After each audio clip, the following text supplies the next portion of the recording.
Me and my gang. That doesn't sound like Rascal Flatts, does it? That makes you a gang leader, Steve. We're all leaders. Number one, we are the leading number one cable morning news show on the planet, thanks to you. 100% thanks to you. It's Friday. You're filling in for Brian. I know, and I go to these diners a lot, and you guys got to go. I'm just saying, they love you guys. Thank you. Steve, Ainsley, Brian. No, but they're like, we love watching on the weekdays. What you guys bring to people's homes is amazing. You know, I actually started the diner thing. We went up to New Hampshire for the presidential primary 2 years ago, and there was a problem with the location where we were going to be. And so it's like, could we go to a diner?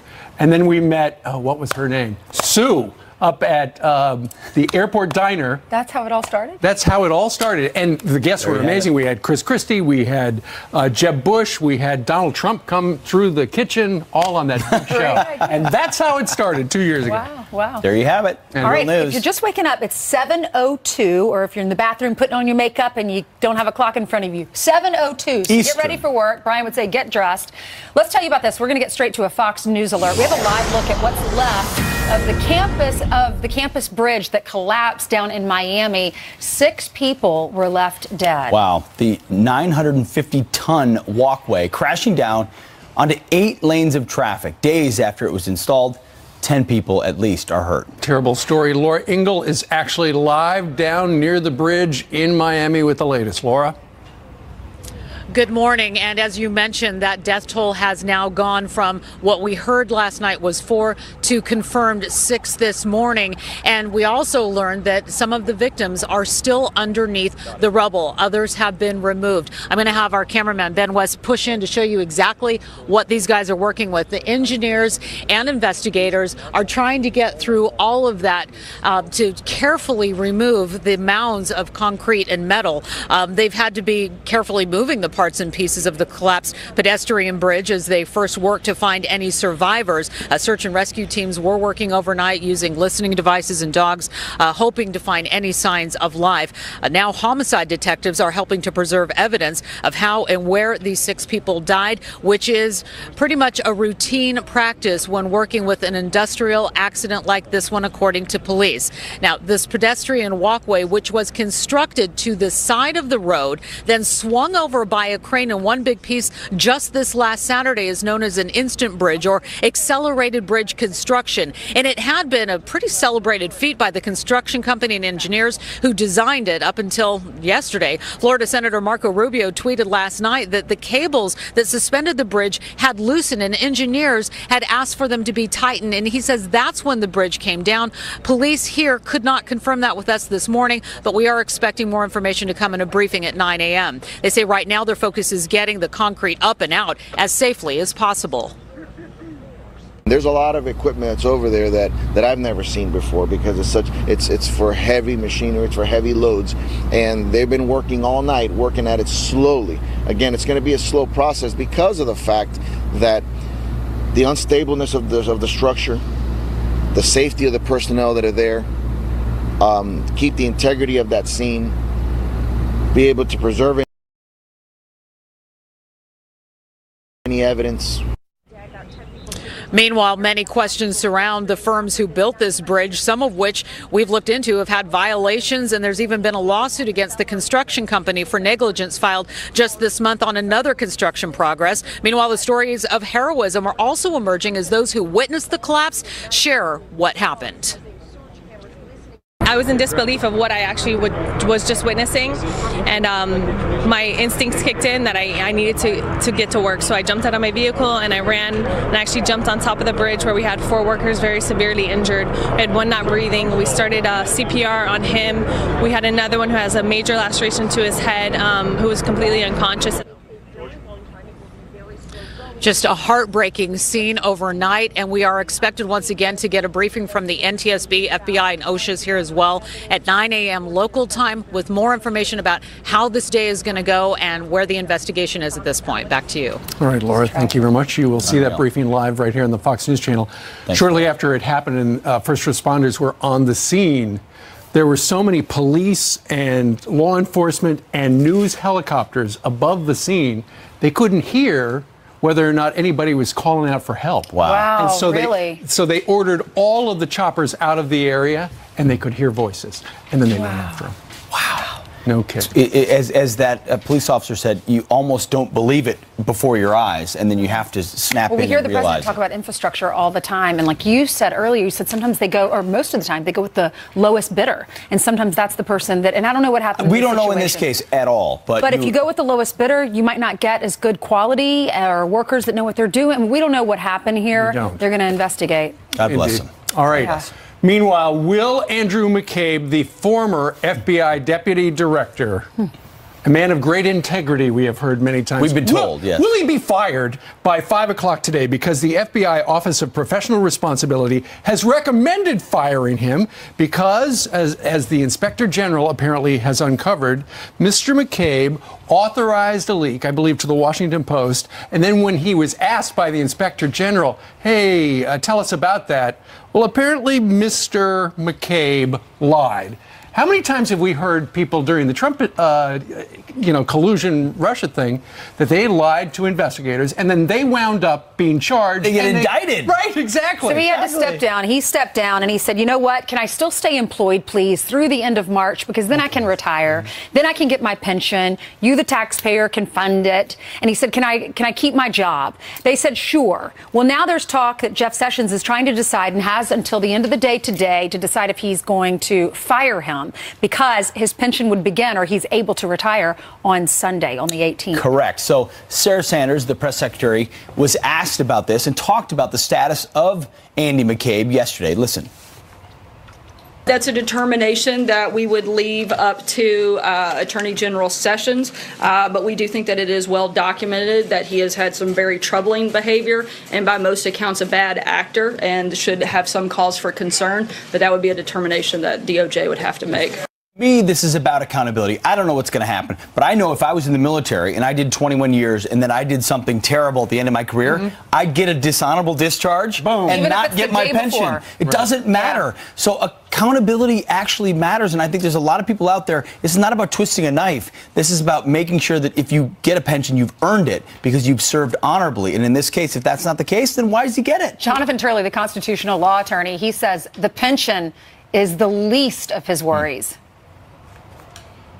The real strange thing about all of this is that McCabe so far has been worried more about pensions than prison. That's not the choice that was given to Michael Flynn. Michael Flynn, if you recall, was charged with false statements, even though Comey's investigators reportedly believed that Flynn didn't intend to mislead them. That's not apparently the conclusion of the Inspector General with regard to McCabe. So let's see what happens. I will say this. The fact that he was essentially fired by the FBI shows future FBI and Department of Justice officials, if they come before Congress and they testify and they lie about it, there are consequences for lying. I'd like to see public. a countdown clock right about here on the channel to Andy McCabe, fire or not fire. Over by the word prison? Right by prison. No, that's not what I'm pointing to. I'm just saying right there. Hey, there's another story we told you about, the 6 o'clock hour. If you're just waking up, people who are watching the 6 o'clock hour, you guys are writing in. You are fired up about this story. Jose Garcia Zarate, you might remember that name. He was the illegal immigrant that was charged in Kate Steinle's death. He is now suing the government, saying the president was tweeting about this case and that it was vindictive. Yeah, exactly. There was collusion between the city and state authorities, charged the feds with vindictive prosecution. He says essentially that, his attorney does, that his client was used as a political punching bag. So we asked you what you thought. You don't think much of that. Yeah, it's an only in America scenario. All right, email from Joe said, I swear these criminals have more rights than citizens of the United States. What has happened to our country? I'll agree with you, Joe. It reminds me of some of the things that happen at Guantanamo Bay sometimes. Richard said, so an illegal alien kills an innocent young lady and now sues because he was victimized? Unbelievable. Meanwhile, we told you about 2 weeks ago, the mayor of Oakland, Libby Schaaf, essentially tweeted out that she had heard there could be some ICE raids. Criminals, look out. And warned them, you better hide. Well, Angel parents, parents whose children were killed by illegals, including Jameel Shaw, they are outraged. They would like to see her prosecuted for doing that. He was on with us about an hour ago. Her job is to protect the citizens the American citizens, and for her to take a stand like that, she's allowing Americans to be murdered. I mean, she has blood on her hands because she could have easily just let them go into the jail system and capture those criminals, but she allowed them to come out and then for people to be murdered. That's all on her and people like her. That's common sense stuff right there. That's it. And we did hear that apparently the Department of Justice is looking into whether or not she did obstruct justice. A lot on the plate of Attorney General Sessions today. I know, and right? Going forward, we shall see. Let us know what you think about that story. We're going to read some of your emails. In the meantime, we're going to hand it over to Jillian, who has some more headlines for us. That's right. Good Friday morning. Following up on some of the stories that we've been keeping an eye on, starting with this Fox News alert. We now know the U.S. military crash in Iraq was deadly. Defense officials say 7 people were on board the HH-60 Pave Hawk when it crashed after hitting a power line near the Syrian border. It's unclear how many people are dead. The chopper was not on a combat mission, and there is no indication of hostile fire. This is the first deadly aviation accident for American forces during the ISIS war since 2014. A man charged with murdering a police officer is now behind bars. John Hall is accused of shooting Pikeville, Kentucky police officer Scotty Hamilton in the head on Tuesday as he helped a state trooper with a drug investigation. Hall is already a convicted felon and also faces a gun charge. Hamilton, a 12-year veteran of the force, leaves behind a wife and 9-month-old daughter. Crews will soon resume searching for a missing worker after a massive chemical plant explodes in Texas. First responders evacuating over fears of another blast and toxic fumes at the facility near Fort Worth. Look at those images there. Dylan Mitchell's family says they haven't heard from him since the blast and fear he may be dead. Investigators believe an employee sparked the explosion by dragging his foot along the factory floor. 2 people are hurt. That's a look at your headlines. I'll send it back to you. Thanks, Jillian. Thanks, Jillian. All right, well, coming up, did the Obama administration make it easier for fugitives to get guns? A bombshell new report, and we promise you won't hear this, of course, anywhere else. Plus, some White House staff changes have the liberal media working overtime. But has all that so-called chaos slowed the president down? Charles Payne says no way. And he's next. Where is he? Come on, Charles. Come on out. You're the next contestant.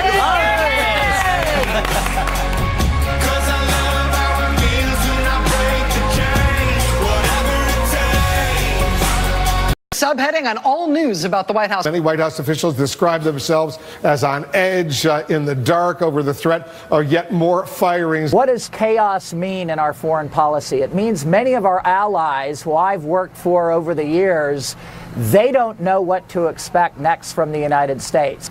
Well, a number of White House staff changes sending the media into its usual frenzy. But while the mainstream press pushes it as chaos, President Trump is still working to achieve his agenda, apparently. So do these suggested staff shakeups even matter? Here with his thoughts, host of Making Money on Fox Business, Charles Payne. Charles, Donald Trump is a businessman. If a year in, somebody's not working out, I get why you'd want to get rid of them. Yeah, in the stock market, the businesses are judged every 3 months. We call them earnings, right? Quarterly earnings. We know President Trump. We saw him on the campaign trail. He got rid of campaign managers. He got rid of staff. He shook things up. If things aren't working, or if it's time to pivot and make a change, he makes that change. Washington, D.C. is not accustomed to that. No. They're accustomed to people settling in and having 50-year careers. The word accountability does not matter there. But I think what the mainstream media is doing is so disingenuous. Our allies aren't worried. They're not afraid. Everything President Trump has done so far, he told us he would do. Rex Tillerson's firing was a surprise. It was shocking. He learned over Twitter. No, he probably knew for the last 6 months because everyone knew, because that was the last thing they were hysterical about. There was a time when we would judge a president on job, wages, peace and prosperity. Last year, around the world, global terrorism, the number of victims was sliced almost in half, 8,000 from 14,000. ISIS is almost gone. In this country, 2.2 million jobs were created. Last year, we're on a pace to do much better than that this year already. And to put it in perspective, in the first year of George Bush, we lost almost 2 million jobs. In the first year of Obama, we lost over 3 million jobs. So, if they would focus, and of course they won't because they're ulterior motives, but if they would focus on President Trump, what he's getting achieved, rather than a modus operandi. They don't want to do that story. Yeah, right. I never thought we'd be in a situation where we judge the president on mean tweets, a decade-old affair and the rate of turnover in staff. I never knew that was sort of the way you measured a president. Charles, the mainstream media does not like him. No, they don't. don't. So they're going to look at anything they can, and if there's some turnover after people not working out, they're going to turn that into, well, there's chaos President at the Trump White really House. should get credit for taking on people that really did not fit his agenda, did not fit his campaign, what he promised on a campaign trail. When he got to D.C., he was a neophyte. People say, hey, take this person, take that person, and he did. This is Trump 2.0, and I think they're going to focus more on what they want to get achieved. All right. Yeah. We're going to achieve something today. We're going to be watching your show Thank on you very Fox much. Business, making money. Thanks. We can all do Okay. that. Thank you, Charles. All right, 7:20 here in New York City now. Coming up, 2 New York City police officers ambushed and killed in cold blood, and the man who pulled the trigger is about to walk free. Our next guest is the widow of one of those officers. Her husband was shot 22 times. She has a powerful plea for the Democratic governor, Andrew Cuomo. Will he listen? Her story next. Welcome back. Time now for your news by the numbers. First, 500,000. That's how many fugitives the Obama Justice Department ordered the FBI to remove from its background check database. It reportedly happened when the DOJ defined fugitive as someone with an outstanding arrest warrant who had also crossed state lines. Next, this number, 2 million. That's how many Americans are now off of food stamps, and good news, in President Trump's first year in office. According to a new USDA report, the 6-year low reflects a booming economy and falling unemployment. That is definitely good news. And finally, last story, the number 0. That's how much military families will have to pay to get into a special shopping event at Costco. 117 stores across the country will participate in Military Hour for active duty members and veterans on Saturday, March 24th. They're just going to open 1 hour early with snacks and samples. Pretty cool initiative. Good on Costco. Ainsley, down to you. Okay, thanks so much. A convicted cop killer will soon be a free man. There's his picture. His name's Herman Bell. Granted parole after serving nearly 45 years behind bars for the murders of not 1, but 2 NYPD officers back in 1971. In a new op-ed, the widow of NYPD officer Joseph Piagentinen writes, the worst thing about it is that it is setting a precedent. New York City police officers and officers all over this country are walking around with a bullseye on their backs. Joining me now is Diane Piagentine. Thank you so much for being with us, Diane. Thank you. This happened back in 1971. Yes. How did you find out? Did you get a call or a knock on the door? I got a knock on the door. Worst day of your life? Worst day of my life. You had 2 little ones at home. Yes. How old were your daughters? 15 months and 3 years. So what did this man rob your girls and rob you of? Robbed us of our life. My daughters never got to know their father. He wasn't there when they went to high school. Father-daughter dances. They never got to know him. And now you have grandchildren. And I have grandchildren. Wow. And with this decision, it's like, how do I tell my grandchildren when they hear about all this? Did you ever think this would happen? No, I never in my wildest dreams did I think that they would be let out of prison for what they did. Why did you write the op-ed? Because we need to know. We need to know what happened, what they did. We really need to know what they did. The public needs to know that. Mm-hmm. Police officers are there. My husband took that job to protect and to serve, and he served the community of Harlem.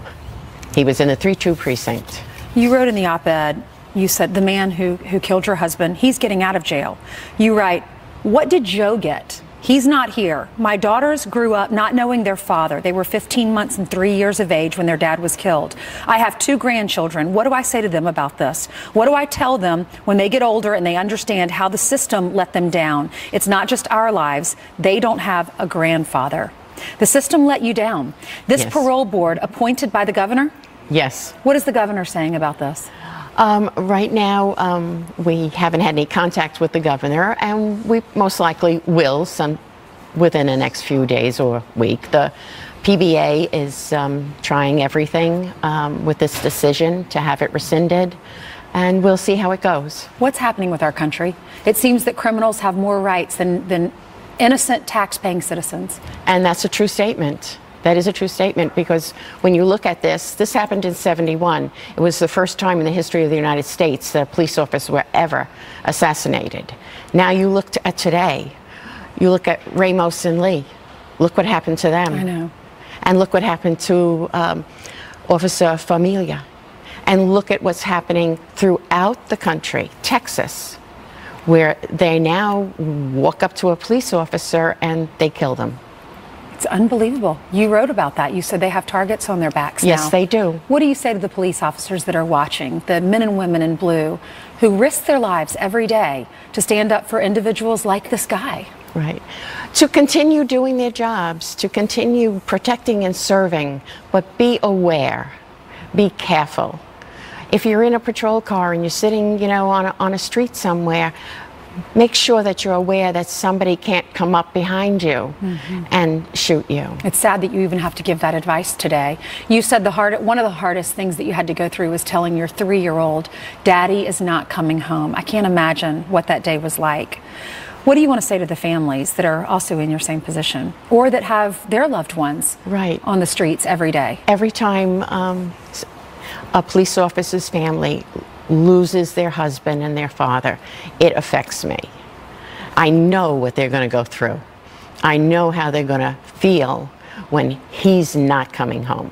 We used to sit on the stoop and wait for him.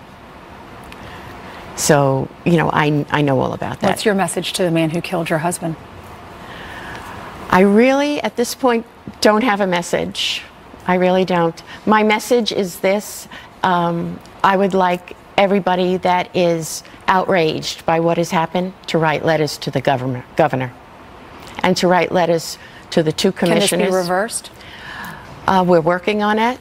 Pat Lynch and the PBA is working on that, and we'll see what happens. But from the general public, they need to write to the governor. They need to show that they are outraged with this decision, and also to the 2 commissioners, Otis Cruz and Carol Shapiro. They need to be written to. The mayor said he is troubled by this, and the NYP commissioner sent out a statement and said releasing him from prison is indefensible. Yes. So they're on your side. Yes, and it is. This decision is indefensible. We can't defend what they did. It should never, never have happened. When you kill a police officer, you don't get let out of jail. You're in there for life. God bless you. God bless your girls and your 2 grandchildren. Thank you. We'll be right back.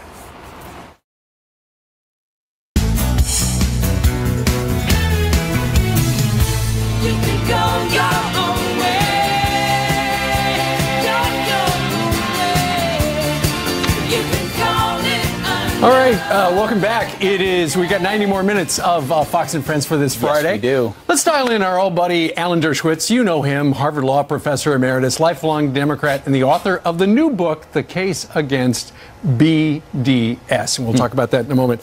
Professor, good morning to you. Good morning. Morning. Good morning. Okay, New York Times covered this morning, Mueller demands Trump's companies surrender files. Court order seeks documents on Russia. Investigation nears president. When you heard that news, what did you think it meant?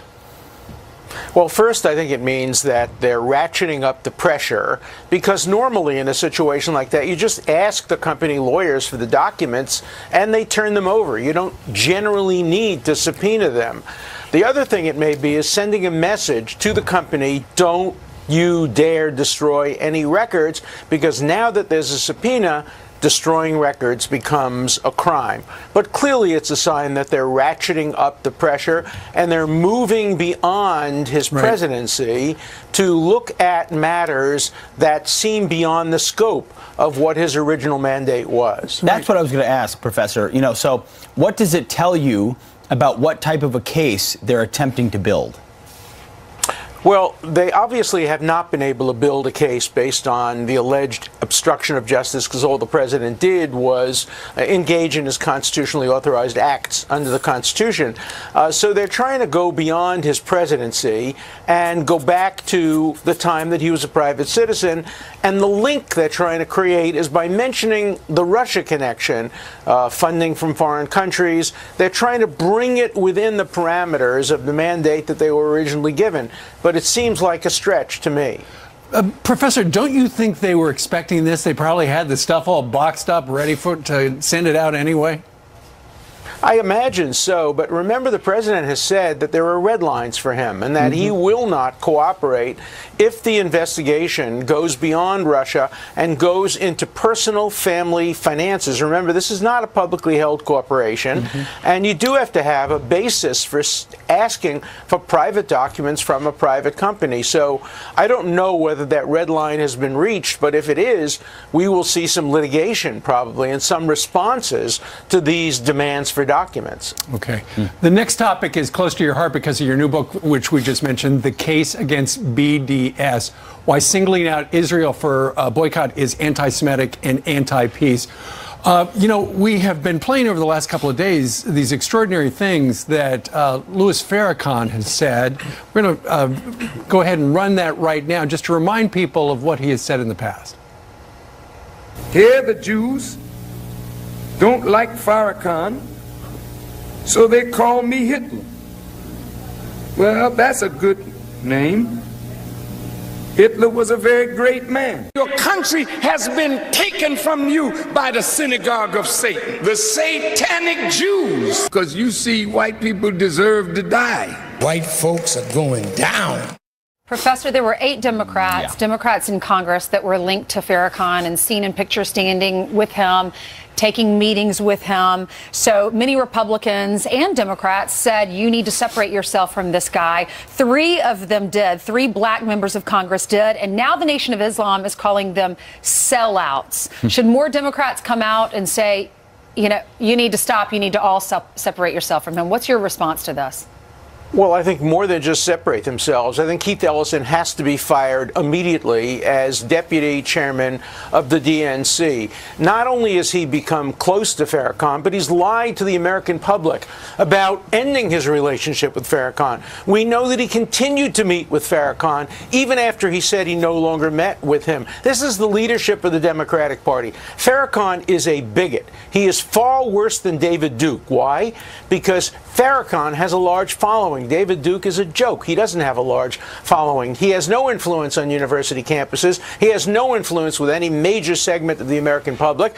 But we see that Farrakhan has continuing influence within the African American community at the very highest levels. That's why he's so much more dangerous. And he ought to be treated the way we treat David Duke. If any Republican dared to meet with David Duke, that would be the end of their career. It should be the end of the career of any Democrat who has any association with this bigot Farrakhan. Why does he have such a following when he says these kinds of remarks?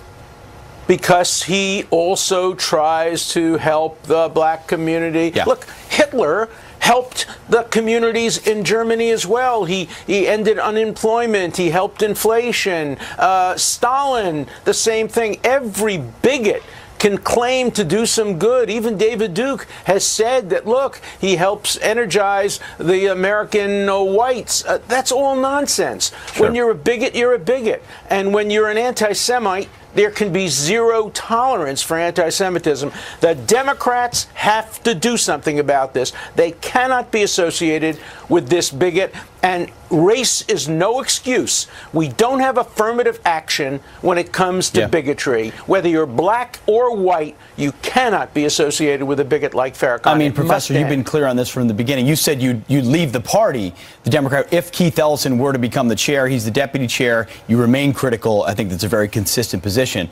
Another Democrat who's been in the news, well, a lot, and has stayed in the news because she's on a book tour now in India, continues on her sort of what happened to her. She's been in India. We played a lot of this sound, but we have to get your reaction to it. It almost seems like she feels like the further away she is from America, the more candid she could be about how she really feels about the election. Listen to Hillary Clinton bashing people who voted for Trump, and we want to get your reaction. Listen. I won the places that are optimistic, diverse, dynamic, moving forward.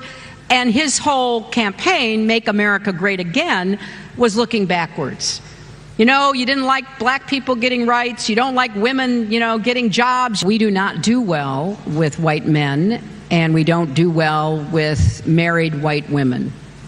And part of that is an identification with the Republican Party and a sort of ongoing pressure to vote the way that your husband, your boss, your son, whoever, believes you should. There's a lot to unpack there. Where would you like to start? Well, I'd like to learn lessons from her defeat and make sure the Democrats don't suffer another defeat like that again. And if we take her lessons seriously, we have to move the party away from the radical left, move it back to the center, try to get middle-class voters, white voters, people of color, people of every background from the Middle West, union people, and learn the lesson of the defeat. Not try to make excuses, but just learn how to make sure but how does that really happen? In the future if the Democrats are going to win. Has the party not left you, Professor? I mean, so I'm told that I'm not optimistic and I'm not dynamic if I support President Trump. At what point do you say, this is just a party that's going so far left that they've left me? Hasn't left me yet. I won't let the Democrats leave me. I won't be pushed out. I want to stay in the Democratic Party. I want to move them toward the center. I want to move them toward reasonable policies and away from the extreme left. If they nominate a candidate from the extreme left, they will lose again. I want to see the Democrats and the Republicans both move toward the center. America thrives at the center. America suffers at the extremes. Look at what happened in Pennsylvania. Yeah, and I think we have to continue to learn lessons. A centrist Democratic candidate can do very well, particularly, look at Moore, against a radical Republican. So centrists win, radicals lose. Both parties have to learn that lesson, and I hope we will. Professor Alan Dershowitz, a very smart man, because during the winter, he is currently in Miami. Votes with his feet. Congratulations on the new book. Yes, we'll thank you back to talk about that. Yeah. All right. Sure. Well, moving on, hundreds of people killed in one community because of opioids. In many communities. Now, that community is going after the drug makers. The prosecutor says they are complicit. She joins us next. Plus, have you heard Nancy Pelosi's latest beef with President Trump's border wall? Ooh. I think the border, did you see it? How high it is and the rest of the president think the wall? I mean, really? In a civilized society would do something like that?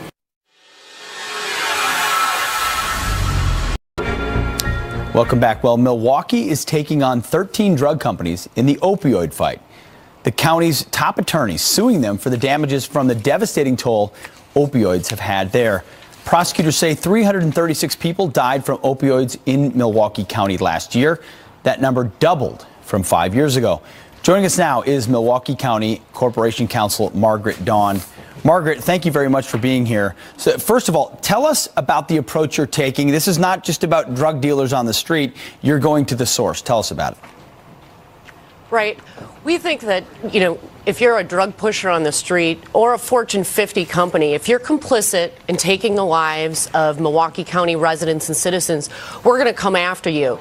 So on Wednesday, we filed a civil lawsuit against 13 of this nation's largest opioid manufacturers and distributors to seek injunctive relief as well as monetary damages and assistance in repairing our communities from the devastation that these businesses intentionally have wreaked on Milwaukee County. So, Margaret, let me make a comparison here. So, just as a layperson, I say, okay, is this similar to suing a gun manufacturer if it's the person selling it or giving it was doing something illegal or improper, like a doctor overprescribing?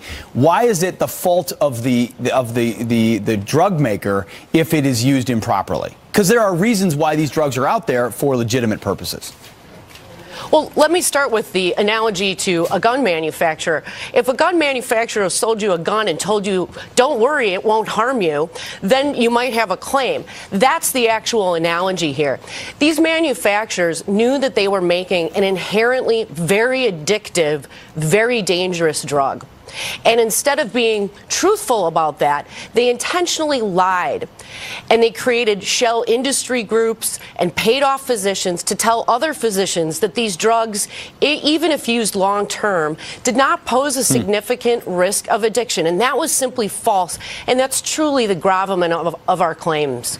Interesting point. Definitely. We're going to read a statement briefly from the Healthcare Distribution Alliance, which represents the drug distributors. They say this in response: those bringing lawsuits would be better served addressing the root causes rather than trying to redirect blame through litigation. So they're saying we make a drug, we put it out there, and people misuse it or abuse it. That's not necessarily our fault. But your claim is they're misrepresenting the effects of the drug, formally or informally?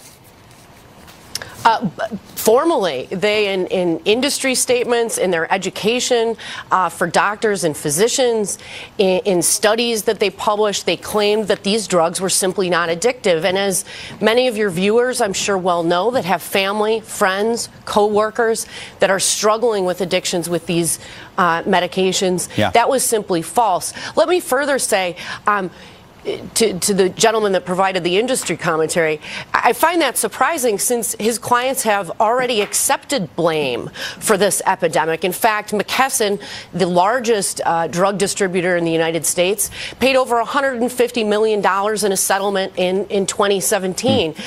But I think the bigger picture here is that we wouldn't be sitting here, we wouldn't be having this discussion if the drug distributors and manufacturers obeyed the law, specifically the Controlled Substances Act. They didn't. These drugs have poured into our communities. And when Congress relaxed the regulatory structure in 2016 after significant lobbying by these companies, we've had no choice but to seek justice in the courts. And every American should take some hope in that we can hold even the largest companies accountable for their wrongdoing. Margaret Dawn, we have to leave it right there. Big problem. You're tackling it. Thank you. Thank More you. Fox and Friends on the other side. Welcome back. Well, Milwaukee is taking on 13 drug companies in the opioid fight. The county's top attorneys suing them for the damages from the devastating toll opioids have had there. Prosecutors say 336 people died from opioids in Milwaukee County last year. That number doubled from 5 years ago. Joining us now is Milwaukee County Corporation Counsel Margaret Dawn. Margaret, thank you very much for being here. So first of all, tell us about the approach you're taking. This is not just about drug dealers on the street. You're going to the source. Tell us about it. Right. We think that, if you're a drug pusher on the street or a Fortune 50 company, if you're complicit in taking the lives of Milwaukee County residents and citizens, we're going to come after you. So on Wednesday, we filed a civil lawsuit against 13 of this nation's largest opioid manufacturers and distributors to seek injunctive relief as well as monetary damages and assistance in repairing our communities from the devastation that these businesses intentionally have wreaked on Milwaukee County. So, Margaret, let me make a comparison here. So, just as a layperson, I say, okay, is this similar to suing a gun manufacturer if it's the person selling it or giving it was doing something illegal or improper, like a doctor overprescribing? Why is it the fault of the drug maker if it is used improperly? Because there are reasons why these drugs are out there for legitimate purposes. Well, let me start with the analogy to a gun manufacturer. If a gun manufacturer sold you a gun and told you, don't worry, it won't harm you, then you might have a claim. That's the actual analogy here. These manufacturers knew that they were making an inherently very addictive, very dangerous drug. And instead of being truthful about that, they intentionally lied.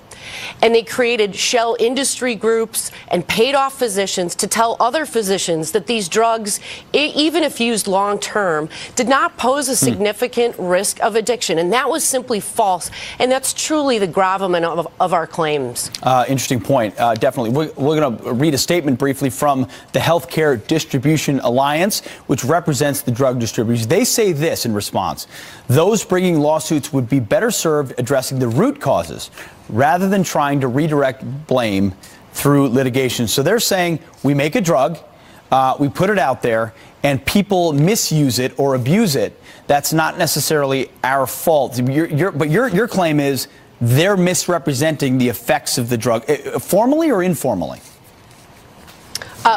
Formally, they in industry statements, in their education for doctors and physicians, in studies that they published, they claimed that these drugs were simply not addictive. And as many of your viewers, I'm sure well know, that have family, friends, co-workers that are struggling with addictions with these medications, that was simply false. Let me further say, to the gentleman that provided the industry commentary, I find that surprising since his clients have already accepted blame for this epidemic. In fact, McKesson, the largest drug distributor in the United States, paid over $150 million in a settlement in 2017. But I think the bigger picture here is that we wouldn't be sitting here, we wouldn't be having this discussion if the drug distributors and manufacturers obeyed the law, specifically the Controlled Substances Act. They didn't. These drugs have poured into our communities. And when Congress relaxed the regulatory structure in 2016 after significant lobbying by these companies, we've had no choice but to seek justice in the courts. And every American should take some hope in that we can hold even the largest companies accountable for their wrongdoing. Margaret Dawn, we have to leave it right there. Big problem. You're tackling it. Thank you. Thank More you. Fox and Friends on the other side.